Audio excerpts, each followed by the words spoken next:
an unelected bureaucrat, someone who no one went out to vote for. And absolutely, he is occupying the Oval Office, as we saw yesterday. And that is a first for me to see someone occupying the Oval Office who's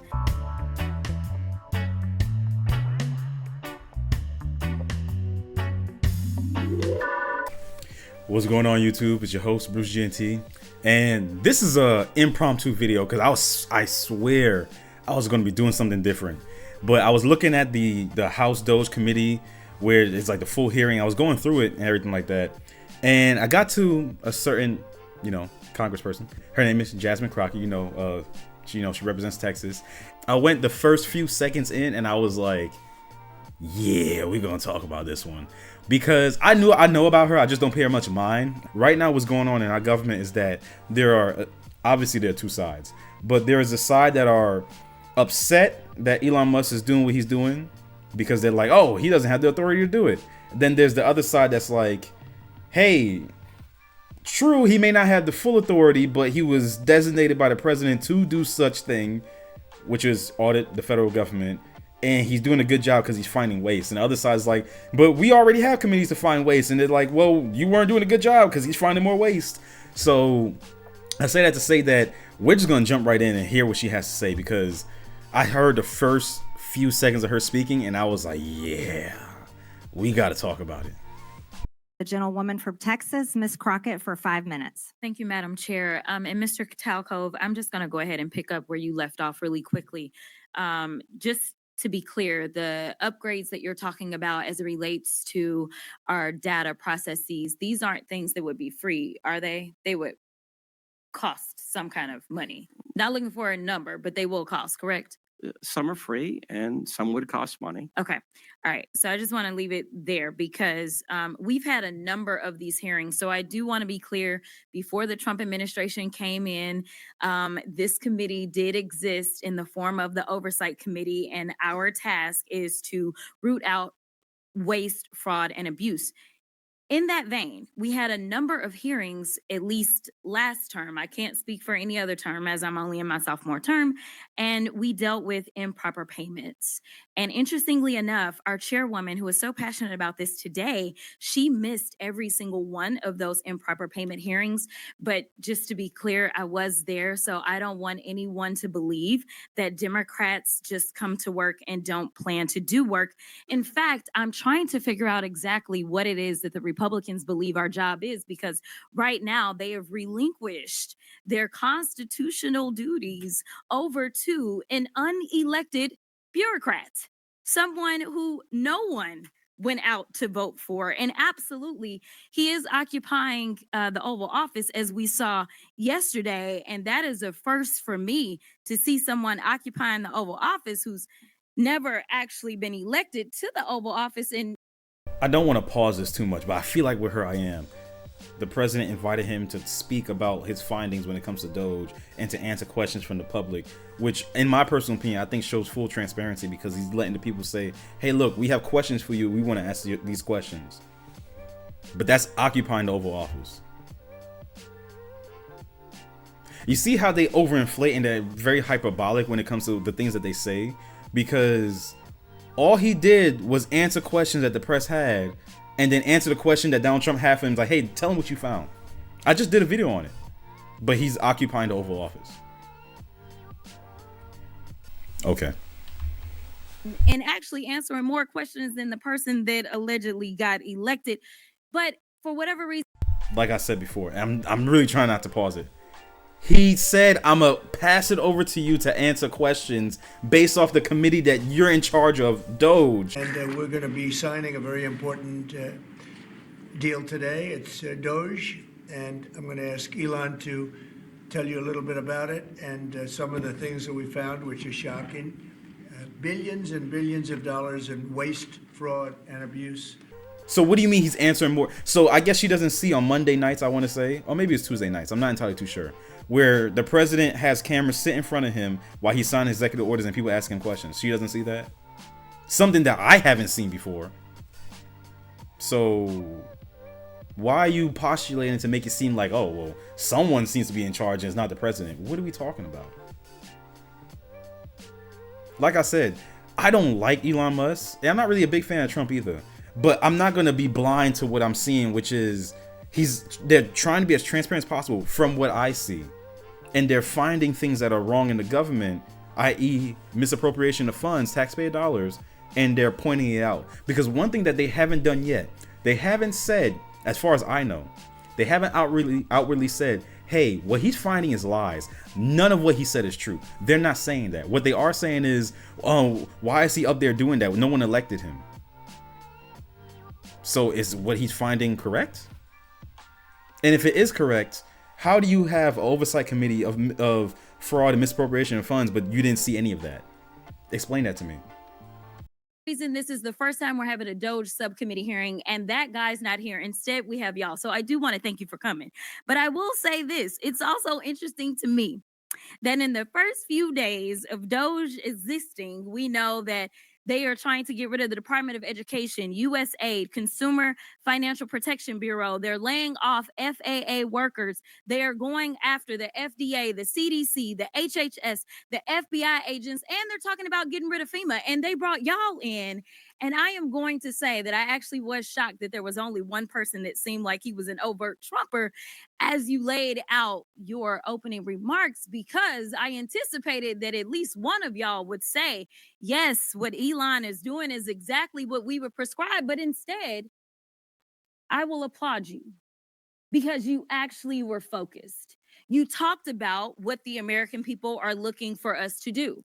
We've actually consistently on this side of the aisle promoted this idea of making investments into technology so that we can do things such as, say, look at the Department of Defense. The Department of Defense that takes up approximately 50% of our discretionary income or our discretionary spending. Approximately 50% goes to Department of Defense. Department of Defense has not been able to pass an audit in the last 6 audits, and we're not talking about pennies. I understand that we want everything to be perfect, and if we could get all waste, fraud, and abuse out, that would be fantastic. But let me talk about the big numbers. So that's the part that kind of frustrates me a little bit, because the reason why they're talking about the FBI is because I saw a report that apparently it was a leak from the FBI alerting certain immigrants, illegal immigrants, where ICE was going to be. So you can see why they want to make sure that there's certain people within the FBI that are not there, because you're not supposed to do that. That's OPSEC, operational security. And maybe I'm off. I'm not, but maybe. When it comes to FEMA, I heard, and like I said, I don't like speaking about things unless I'm 98% sure what I'm saying is truth. But seemingly, no one's refuted it. I heard that they gave over $59 million to a hotel that housed migrants because, and I think, Elon Musk and President Trump were talking about it as well. No one's refuted that, say it's a lie. The CFO of FEMA, I'll get her name up on the screen, she got fired because I'm guessing what they found was true. That's what they're talking about getting rid of FEMA. They're talking about getting rid of FEMA because when that hurricane had happened in North Carolina, they gave them a pittance of $750. I don't know what that was going to do. But apparently FEMA does have funds, but it's just not appropriate to that. Because the way it works, and I might do a video on it, FEMA has funds allocated for certain things, for certain measures. So for instance, if there's an earthquake in New York and they have funds for that, that's fine. They have $2.5 million. But let's just say the earthquake in New York doesn't really cause as much damage. They won't touch it. Let's just say there's an earthquake in Georgia, right? FEMA can't use that $2.5 million because it's allocated towards that. That's how budgets work. You can't just take money from here and put it over here and say, well, we have money. They're going to say, no, we don't have money for that over here. The money over here is for this, even though it already passed and they have to sign off on something saying, hey, look, why do you still have these funds? We still have it because it's allocated to this. USAID, like I said, they're not negating or saying any of what they were talking about with USAID, like any of the funds being used for USAID was incorrect. They're not saying any of that. So all that, gender identity stuff and all the things that they were trying to put forward in different countries, the country that didn't ask for it, because one of the countries that they were talking about was Jamaica, and nothing against my Caribbean people, but they don't care if you're gay, just don't talk about it. So I know for a fact the country of Jamaica did not ask for whatever it is that they were giving them in USAID towards that thing. I know for a fact they weren't asking for that. So like I said, they haven't refuted any of it saying, oh, that's not true. That's not what it was for. They said, well, it's not exactly true. And that's a gross oversimplification of it. But they haven't said it's completely wrong. All these departments that she talked about that they want to get rid of is a reason behind it. I don't believe in getting rid of some of them. No, I think they should be restructured. But I understand the concept. That was long-winded. Sorry about that. Let's get back to the video. The big numbers are on that side. When we look at, say, our entire workforce, our federal workforce, as we're trying to somehow fire all of them, they don't even make up a total of 5%. It's even less than that when we look at our budget. But let's talk about defense. That just happens to be the same side of the ledger that Mr. Musk gets the vast majority of his money from. Like I said, I'm not trying to pause it too much, but she's really dropping a lot of gems. They started with organizations and departments that are relatively small. She said it herself, the Department of Defense takes up over 50% of the budget. That's big. Why would you start with the biggest one first when you can start with the smaller ones and then work your way up? To me, that makes the most sense. Especially if you have an objective to go through this as quickly as possible. It's not to say they're not going to get to it at all, because Doge is something that they said reportedly, and that they're only going to have Doge be around for about 2 years. It's something that they're trying to get rid of after this mission is done. It's going to be finito, which is fine. But they're trying to hit the ground running and then bounce around to all these different organizations that were smaller, as opposed to jumping straight to the Department of Defense, the DOD, and then taking, because that's going to take a lot of time. That's not going to be a quick thing. Like, as fast as they went through USAID and the Treasury, it's going to take a long time to go through the DOD, because there's so many different departments, not to mention the military factions. You know, the Marines, the Navy, the Army, the Air Force, National Guard, Coast Guard, all of that. They got to go through all, that's all Department of Defense. So that's why they didn't start with that first, you dummy. They're already complaining about how he's not part of any branch of government, which is completely fine. I understand that. They're having issues with that. And yet they're sitting on the other side saying, yeah, he could at least go through the Department of Defense. I know for a fact that if he was to start with the Department of Defense, they would like, look at that. He's going after that one first. And is he really going to point out fraud when it comes to an entity that pays him? I don't think he should go through that. I think they should have someone else appointed, or someone that should be taking the reins when it comes to going through the Department of Defense, because they pay him contracts.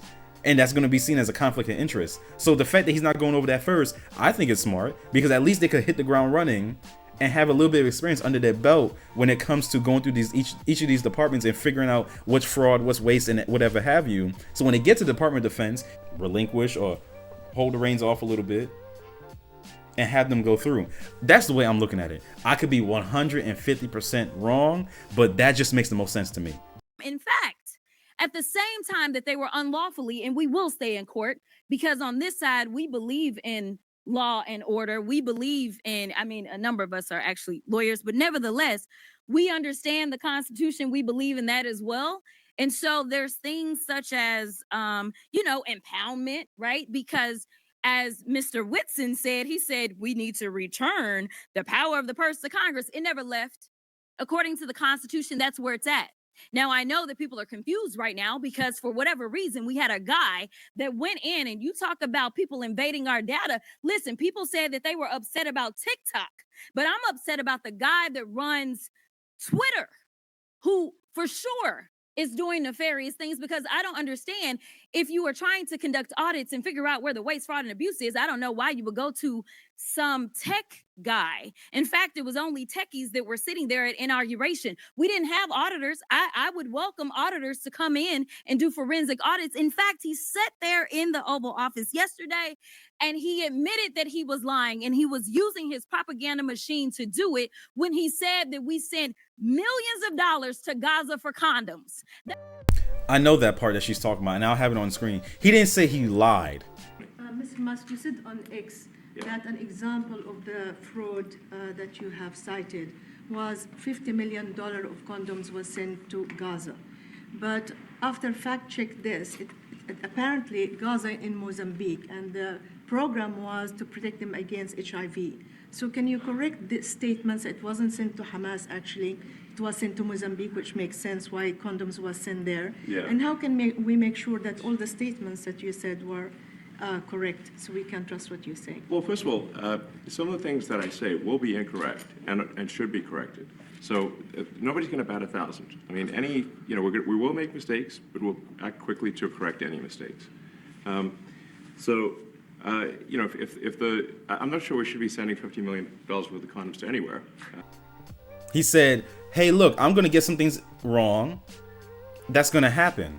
That's what he said. And look, you could debate whether or not you feel like, well, why is he getting things wrong? Look, I don't care. I'm not here to debate that. You're right. He shouldn't be getting that wrong when it comes to, talking about what exactly we're sending money to and everything like that. You're absolutely right. But my thing is, he didn't sit up there and say, yo, yeah, I lied. That's not what he said. He said, yeah, he made a mistake. He got things wrong. And within that same breath, he said, yeah. And people are going to point that out to him because he said it in the video that I talked about. If you see me doing something, point it out. And people are not afraid to point it out, as they just did right here. Gosh, the fact that they had me defending Elon Musk when I don't even really like that guy. And he gives me the willies. Like, he's just weird. Like, I know he's, I think, retarded or autistic. Sorry. You know what I'm saying? I know that. But it's like, I just don't like him from other standpoints that I'm not going to discuss right now. But yeah, I don't know. That was a lie.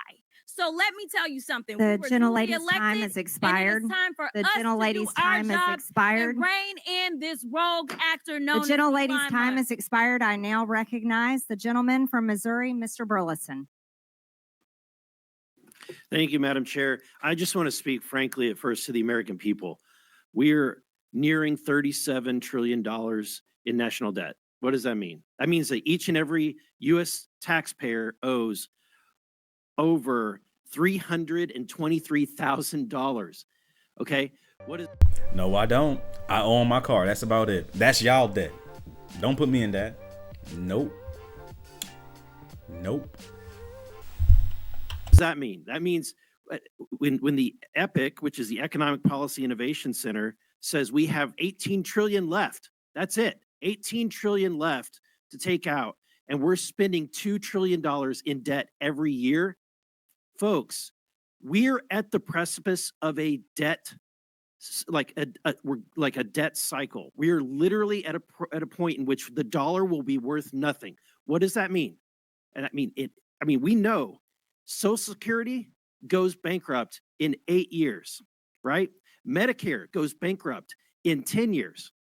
And then 15 years from now, the dollar is completely devalued and worth nothing. So what does that mean? That means your pension, the money in your bank, your savings is nothing. It's worthless. So what are we doing? We're trying to save this country. We're trying to save your pensions. We're trying to save your bank accounts.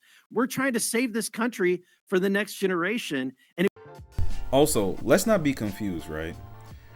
All this corruption, all this waste and misappropriation of funds didn't just start. It didn't. It's been going on for years. So I'm not hearing what, on either side of what they're saying and going, oh my God, they're fighting for us. No, I ain't hearing that shit.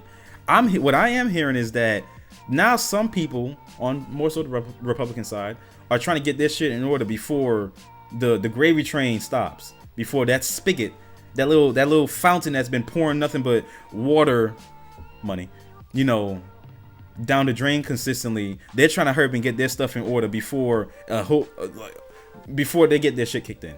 That's what. Because if you feel like only one side of the aisle was benefiting from all this waste and fraud and whatnot, no, it's both sides. It's both sides. Trust me, it's both sides. It's both sides. So him saying this, that's cool and all, but I'm pretty sure he didn't just now get into government, and all the other ones, they didn't just now get into government. People like Jasmine Crockett, even though I may not be a fan of her, and some of the other people that are within Congress and within government and everything like that, that's not really at their feet. I'm laying at the feet of the people that were there for years, the career politicians, because they knew all this was going on, and they did nothing. So now they're trying to get this shit together and be like, yeah, we gotta save this country. You had your chances. So I'm really interested to see how this is going to unfold. What's going to happen? Because the gravy train's about to end. It's about to be done. Yeah. What I'm hearing is that they're upset that he's doing it because he's like, he's just some random guy. Why not get official auditors to do it? Congress had all this time to do it and they didn't do it. You guys had all this time to do it and you didn't do it. All of a sudden now someone is doing it. You're just like, well, why can't you get someone else to do it? It sounds like you don't want it to be done, period. That's what it sounds like to me. Because it would have been done pre-Donald Trump getting elected again. So, like I said, all this is just a crock of bull. Both sides are complicit, were complicit.